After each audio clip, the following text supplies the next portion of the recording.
এবার আরবের বুকে বন্যায় তলিয়ে গেল শহর। নৌকার মতো ভেসে যাচ্ছে গাড়ি আর বিমান। শুনতে অবিশ্বাস্য মনে হলেও এমনই প্রলয়ঙ্করী বন্যার মুখোমুখি হয়েছে দুবাইবাসী। স্মরণকালের ইতিহাসে এমন বিপর্যয় দেখেনি এই শহরের কেউই। গেল ৭৫ বছরের ইতিহাস সাক্ষী দেয় এমনই এক উপাখ্যানের। এ কোনো আরব্য রজনীর উপন্যাসের প্লট নয় কোনো রোমাঞ্চে ভরপুর অ্যাডভেঞ্চার সিনেমার সেট, বরং ইতিহাস ভেঙে বৃষ্টি নামা এক বাস্তবিক গল্প।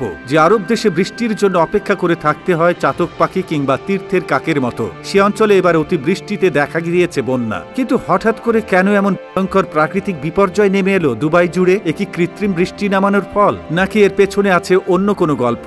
বাংলাদেশের নাগরিক হিসেবে, প্রাকৃতিক দুর্যোগ হিসেবে বন্যার সাথে পরিচয় আছে আমাদের সকলেরই। এমনকি বেশিরভাগ মানুষেরই সে অভিজ্ঞতা চাক্ষুষ উপলব্ধি করার সুযোগ হয়েছে। এমনকি ভারী বর্ষণ আর অতিবৃষ্টি এই অঞ্চলের অতি সাধারণ ঘটনা। মৌসুম এলেই আমরা প্রস্তুত হয়ে থাকি অতিবৃষ্টি কিংবা বন্যার জন্য। কিন্তু আরবের দেশে যদি বন্যার ঘটনা ঘটে এবং সে বন্যায় এয়ারপোর্টের মতো গুরুত্বপূর্ণ স্থাপনা তলিয়ে যায় পানির নিচে, তাহলে সেসব আমাকে আপনাকে ভাবিয়ে তুলবেই। তবে মরুর দেশে যেখানে বৃষ্টি হয় না বললেই চলে, সেখানে গেল কয়েক বছর আগে থেকেই কৃত্রিম বৃষ্টি নামানোর প্রক্রিয়া অবলম্বন করছে মধ্যপ্রাচ্যের দেশ আরব আমিরাত। আর দুবাই যেন সেদেশের মূল শহর। কেবল সেদেশেরই নয়, বরং গোটা পৃথিবীর অন্যতম প্রধান ব্যস্ততম শহরের তালিকায় আছে দুবাই। সেই শহরটা এবার তলিয়ে গেছে অতিবৃষ্টিতে। বলা হচ্ছে স্মরণকালের রেকর্ড বৃষ্টিপাতে নজিরবিহীন বন্যা দেখা গেছে সংযুক্ত আরব আমিরাতের দুবাই শহরে। বন্ধ হয়ে গেছে বিশ্বের দ্বিতীয় বৃহত্তম বিমানবন্দর। ২৪ ঘন্টার অস্বাভাবিক বৃষ্টিতে এমন রেকর্ড বন্যার পর কৃত্রিমভাবে বৃষ্টি নামানো নিয়ে গুঞ্জন ছড়িয়ে পড়েছে। গত ১৬ই এপ্রিল শুরু হওয়া এই বৃষ্টিপাত কতটা অস্বাভাবিক ছিল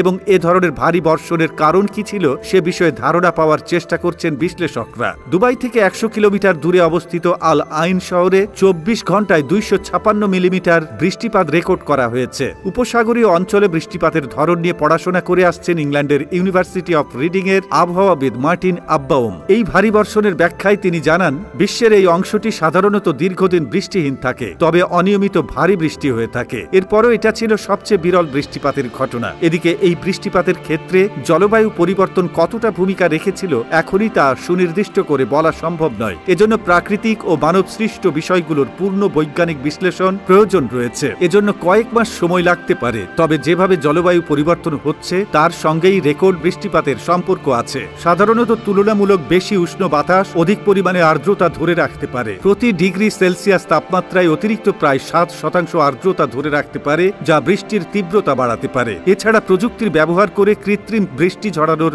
ইতিহাস আছে আরব আমিরাতে। উড়োজাহাজ বা ড্রোন দিয়ে সিলভার আয়োডাইডের মতো ক্ষুদ্র কণা নিক্ষেপ করে মেঘে আর্দ্রতাকে ঘনীভূত করার মাধ্যমে কৃত্রিমভাবে বৃষ্টি নামানো হয়। বন্যা শুরু হওয়ার পরপরই কয়েকজন সামাজিক যোগাযোগ মাধ্যম ব্যবহারকারী তাৎক্ষণিক এই চরম আবহাওয়ার জন্য বৃষ্টিতে চালানো সাম্প্রতিক ক্লাউড সিং অভিযানকে ভুলভাবে দায়ী করতে শুরু করেন।